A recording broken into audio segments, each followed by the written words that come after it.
Hey, so this week we've been looking at John Locke, mainly his work, An Essay Concerning Human Understanding. Um, a big idea of this essay is understanding is what makes us different from other things. I think that this kind of lines up with Christian beliefs that our ability to wonder, our desire to understand, and our ability to think inwardly, unlike other creatures, kind of separates us from other animals. He also talks about this line between opinion and knowledge. To me, from what I understand, is opinion is something that someone deems as true based off of their experience, and knowledge is what is true. So this kind of brings up the big question of what is actually truth. Is it up to the individual, or is it something that just is true, that is always the same? Obviously, my opinion about this would be that there is constant truths, but some of these philosophers don't agree with that kind of statement. Understanding your limitations means you know what you understand and accept what you do not understand. This is a big idea that he brings up, which kind of sounds like Aristotle to me. Um, Reminds me of his famous quote, "For I was conscious that I knew practically nothing," which most people just quote as, "I am wise because I know that I do not know." This idea that if you understand your limitations, you might be better off than somebody who just doesn't know something. Then we get to this big idea of this blank slate idea, that the mind is a blank slate and it gets its ideas from the experience of life, and that nothing is innate, and that everything is based off of the senses and the experiences.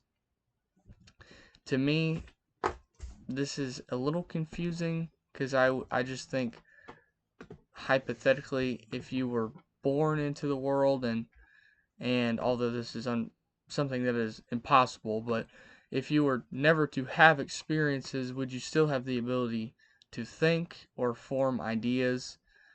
Um, John Locke does believe in God, but he does not believe in innate ideas.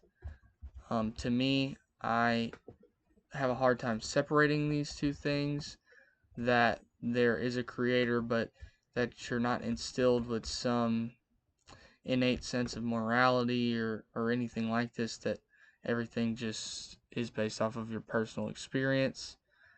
Um, the definition of innate, at least in our modern definition, is inborn or natural. So this idea that no ideas you are born with are natural.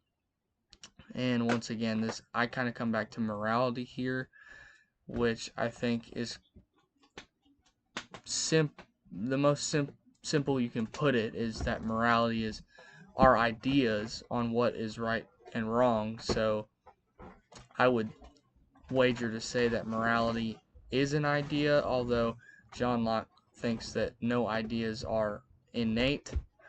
Um, he also touches on the fact that words are important to communicate our ideas, although often our words do not do justice to our ideas. Ideas that there are things we can't know reasonably as humans, and that we need to be content with that, is another thing that he goes on to say, that basically, going back to this understanding our limitations and being content, knowing that there are things that we won't have the answers to. Basically, I think the big idea of this essay is the separating the mind into these two parts, sensing and thinking, and that everything we know is based off of these two kinds of operations. That senses develop the more simple ideas, while thinking develops more abstract ideas.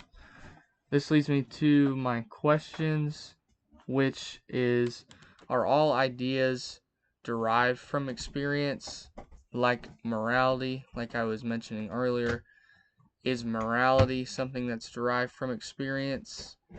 If so, I think this gets into a sticky situation to say that based off of your life and opinion, then we can gauge what is ultimately right and wrong. So just let me know what you think about that. And then my next question is contentment in of itself knowledge?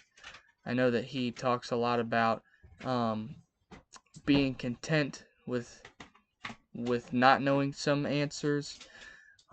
Is this, would you say, a good place to arrive to in this pursuit of seeking knowledge?